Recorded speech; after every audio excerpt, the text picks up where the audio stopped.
For my thoughts on all the latest happenings in the NFL in a completely relaxed, unscripted format, be sure to check out my channel, JG9 News. And now, on with our feature presentation.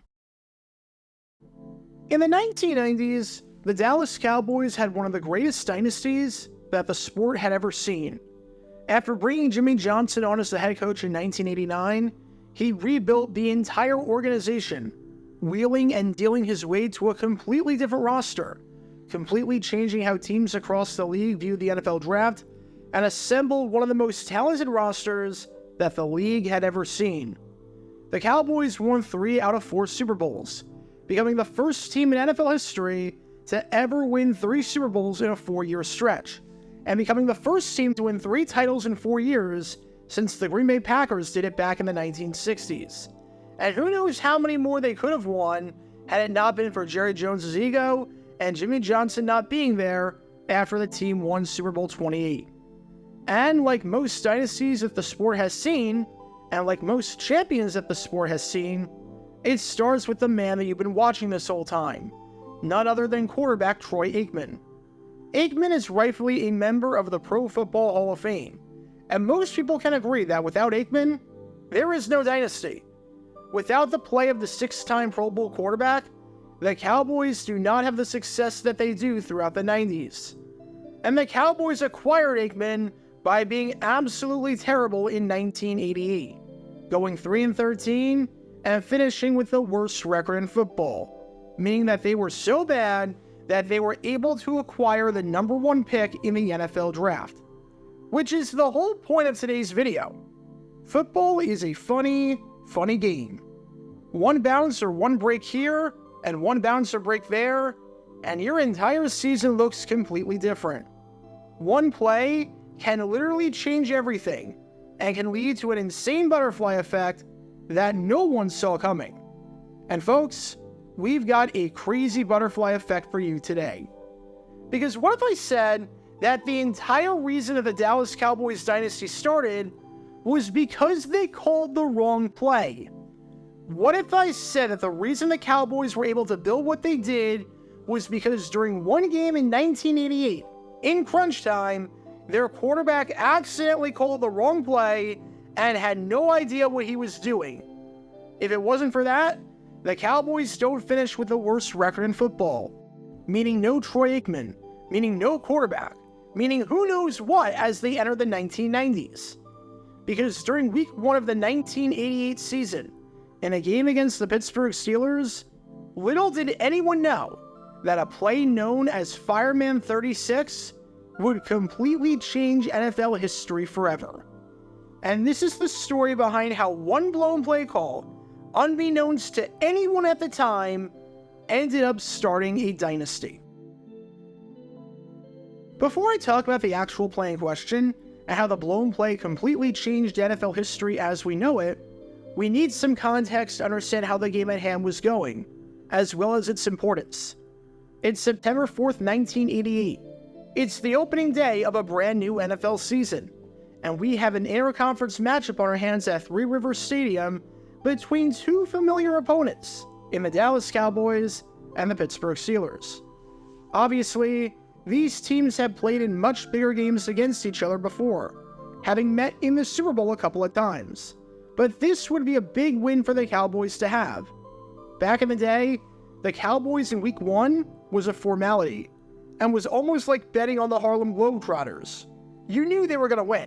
And at one point under Tom Landry, the Cowboys went 17 consecutive seasons winning their opening game. The times had changed a bit, but if the Cowboys can go on the road and take this one, they have a golden opportunity to get off to a good start, as their next 3 games are against teams that were below 500 the previous year in 1987. Plus, it's a lot better to be 1-0 than 0-1. Of the 5 NFC teams to make the playoffs in 1987 the previous year, 4 of them started 1-0, and in the last 3 seasons from 1985 to 87, only 1 team came out of the NFC each year that did not win its opening game. If Dallas could pull off the mini upset against the 3-point favorite in the Steelers, then maybe the 1988 season wouldn't be as bad as a lot of people were expecting on paper. And so far, the game was super tight. After the Cowboys took a 7-0 lead on a 3-yard touchdown run by Timmy Newsome in the first quarter, the Steelers scored 17 straight to take a 17-7 lead in the third quarter. The Cowboys immediately answered, though, with 2 touchdown passes by quarterback Steve Pelluer, who will play a critical part in our story in just a couple of minutes. And when you combine a Steelers touchdown run by Ernest Jackson sandwiched in between those 2 touchdown passes, the Cowboys had the ball late in the fourth quarter, trailing it 24-21. The stakes are simple. Find the end zone, and you win the game. Get into field goal range, and you can, at a bare minimum, tie the game. But you've got to get something going here. This could very well be the last possession of the contest, and time is running out to do something and take your first lead since the opening minutes of the game. Eventually, the Cowboys march down the field and get into the red zone, right where they want to be. On first down at the 12-yard line, Pelluer throws an incomplete pass across his body into the end zone for some reason, but he makes up for it somewhat on second down by escaping the pressure and running it himself for a gain of 8. Now, it's 3rd and 2 at the 4-yard line. This is the biggest play of the game, and by default, the biggest play of the super young season for the Cowboys.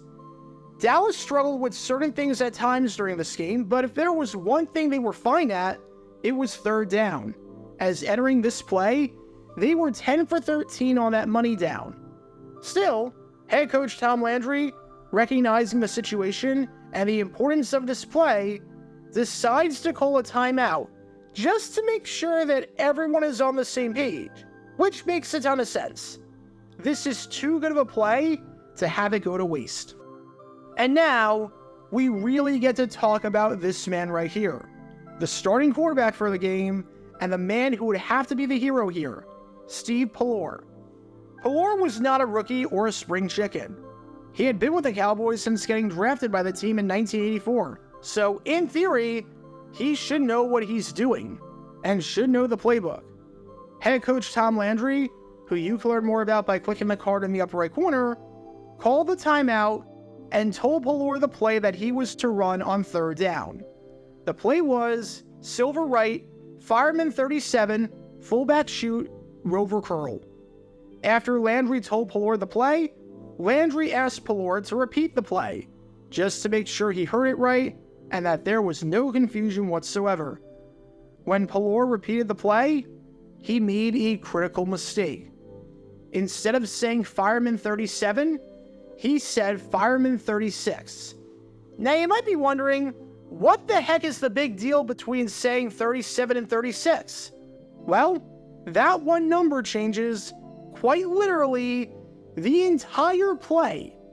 If the Cowboys call fireman 36, it means the running backs roll to the left. If the Cowboys call fireman 37, it means the running backs roll to the right. One number makes a huge difference. When Landry heard Pelluer say fireman 36 instead of fireman 37, he was livid, and he made Pelluer repeat the play again, this time making him do it right. But already, you could sense that Pelluer didn't know what he was doing.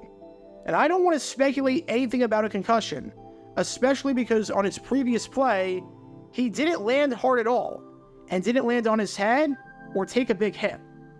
Pelluer, following the timeout, went into the huddle, and Landry was expecting Pelluer, after getting corrected on the sideline and having to repeat the play, to get it right and say fireman 37. Instead, Pelluer made the same mistake he initially made on the sideline when he heard the play for the first time. He couldn't get the play right, because in the huddle, he said fireman 36. Instead of the running backs rolling right like Landry wanted, they were going to roll left, which meant that the entire formation and the entire play was off, and the Cowboys were going to call a play in a formation that quite literally did not exist. Tight end Doug Cosby said on the mix-up, "It's a very minor thing. He just said 36 instead of 37. But it changes the whole play." Fullback Timmy Newsome said on the play, "One of them, Either the number or the formation was wrong. I was hoping the number was right. As far as I'm concerned, the number is always going to take precedence over the formation. Newsome also added on the play that Pelluer called in the huddle, "I didn't know it was wrong. We have so many plays that are alike." But this is what the Cowboys were rolling with. Instead of silver right, fireman 37, fullback shoot, rover curl, they were going with silver right, fireman 36, fullback shoot, rover curl, which meant that the entire play was off and was probably going to be an absolutely chaotic mess because no one was in sync with each other. Because of this man that you've been watching, quarterback Steve Pelluer, saying the wrong number, everything was about to go haywire. And I'm sure you can take a wild guess as to how this play turned out. Roll the tape. 3rd and 2 from the 4. Pelluer in trouble. Oh! Intercepted by David Little. That's right. Interception in the back of the end zone. Pelluer's pass gets picked off by veteran linebacker and future Pro Bowl linebacker David Little. And the Steelers, for all intents and purposes, win the game right then and there. Now, you could question Landry about why he threw the ball there instead of calling a run. And Landry said on the call, "We're trying to win the game, not going for field goals." But in reality, this wasn't a matter of running the ball versus throwing the ball. This was a matter of the quarterback completely screwing up the play and calling out the wrong thing, because it meant that Timmy Newsome and Herschel Walker, the two running backs in the game, were on the wrong side of the field, meaning that if Pelluer wanted to hit Newsome in the end zone, as in his primary receiver, he would have to throw across his body across the field, and meaning that Herschel Walker would not be in the right spot to block. Said Pelluer on the mistake, "The running backs flowed to the left, I flowed to the right, and I was hung out to dry. Newsome said he was open, but on the wrong side of the field," which makes sense, seeing as this was never supposed to be the intent of the play. And it meant that instead of finding the end zone and taking the win on the road, that the Cowboys were going to lose, and were going to start the season off on the wrong foot with an 0-1 record. But here's the crazy part. You know the story about losing the battle but winning the war? In the long run, Steve Pelluer might have saved the Cowboys by calling the wrong play here and by being off by one number. Think about it. If the Cowboys win this game and every other result stays the same, the Cowboys finish the season with a 4-12 record. Of course, there is a chance the Cowboys start the season 2-0 and potentially 3-1 and don't completely collapse, but let's not change any other result.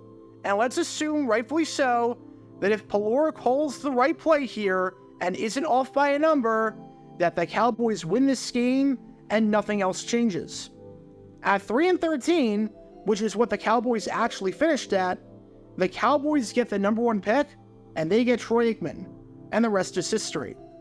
But at 4-12, they don't get the number 1 pick. Instead, the number 1 pick goes to the Green Bay Packers. And who knows the butterfly effect from that? The Packers probably take Aikman, which means no Magic Man season from Don Majkowski in 1989, which means no Brett Favre joining the team via trade a few years later, which could mean he flames out in Atlanta and becomes nothing, which could even go as far as saying no Aaron Rodgers in 2005, because the Packers would have likely drafted their successor by that point, because it'd be the successor to Aikman, who would be out of the league by this point. The Cowboys don't get a quarterback.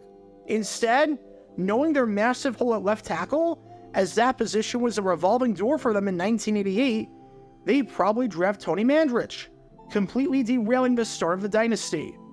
Or maybe the Cowboys, knowing they can draft Barry Sanders at number 2, if they still get Jimmy Johnson as their head coach, trade Walker right then and there for a king's ransom, and they get Barry Sanders, but that means Emmitt Smith doesn't get drafted by the team in 1990. And then, of course, you have to wonder if the Buffalo Bills have a ring if they don't have to face the Cowboys in the Super Bowl, or if the San Francisco 49ers have a few more, and George Seifert makes the Hall of Fame as a result. The butterfly effect from this is absolutely insane and is super fun to think about. And it's all from Steve Pelluer just calling the wrong play and saying 36 instead of 37. One number, literally one number, completely changed NFL history forever. And I love this kind of stuff, especially because this play has been completely forgotten about more than 35 years later. Now, oddly enough, this team behind me right here, the Dallas Cowboys, played 4 games during the month of September in 1988. And I've done a video on all 4 of them for some bizarre reason or another. Obviously, you've got this video from week 1. But in week 2, they went on the road to take on the Phoenix Cardinals on Monday Night Football. And they won that game by 3 points, partially because of one of the dumbest decisions you will ever see any head coach make with one of the worst fake field goal attempts of all time, courtesy of the Cardinals and Gene Stallings. You can learn more about that by clicking the card in the upper right corner. Then, in week 3, they were at home for the first time and played their NFC East rival in the New York Giants. But they lost that game partly because of a controversial safety call that was so bad that a referee ended up quitting as a result. You can learn more about that by clicking the card in the upper right corner. And then in week 4, they played the Atlanta Falcons, and they won that game thanks in part to some selfless play by Danny White on the bench. He never came into the game, but he did something extremely selfless that ended up giving the Cowboys the victory. And you can learn more about that by clicking the card in the upper right corner. So the 1988 season for the Cowboys was definitely an adventure in more ways than one. Maybe the 2 most important words in the history of the Dallas Cowboys organization were Fireman 36. By Steve Pelluer calling this play right here completely by accident, and by being off by 1 number, literally, the entire history of the NFL changed. Today, no one remembers this game, no one remembers this play, and no one remembers this moment. People view this game as highly insignificant because both the Cowboys and Steelers were terrible in 1988. But it deserves to be remembered for just how insane it was and how much everything changed as a result, even if no one knew it at the time. Because in 1988, even though the Cowboys had to put out a fire at the time by calling the wrong fireman number, it ended up working out just fine for them. Get your official Jaguar Gear 9 merchandise by going to jj9shop.com, and be sure to like and subscribe, as it really helps the channel out a lot. Join me every Wednesday night where we'll play NFL Trivia for cash prizes at 9 p.m. Eastern over on Twitch. To learn more about the history of college football, subscribe to Jaguar Gator 8. To learn more about the history of Major League Baseball, subscribe to Jaguar Gator 7. Also, special thanks to all of our Patreon supporters for helping out the channel. Your support is greatly appreciated. See how you can become a patron and request future video topics in the description below.